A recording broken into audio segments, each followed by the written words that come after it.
My name is Nilesh. I traveled actually from London for the event. So nice. Question very simple.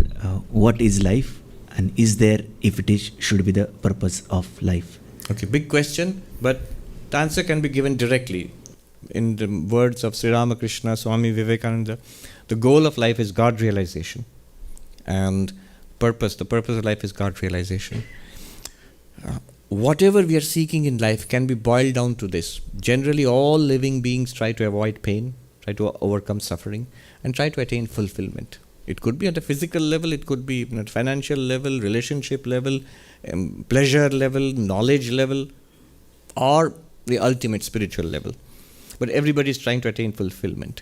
The wise way of overcoming pain and attaining fulfillment is called God realization, enlightenment, moksha, nirvana, many such words. Every religion provides you a way for that. All of religion, I'll say specifically higher religion. In every religion, there is a conventional religion and a higher religion. Higher religion is spiritual practice and enlightenment. So that's the purpose. We might say it's not my purpose. I don't think so. But then whatever you are trying to do right now, what you think is the purpose, what you find useful, good in your life, if you see it, the purpose is exactly the same. You're trying to overcome suffering and attain fulfillment. So, yes, that's the purpose of life.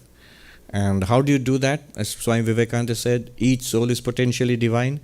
The way is to manifest this divinity. The goal is to manifest this divinity within with service, with karma yoga, with devotion or love, bhakti yoga, with psychic control, meditation, raja yoga, or with, he uses the word philosophy, with philosophy, that is jnana yoga.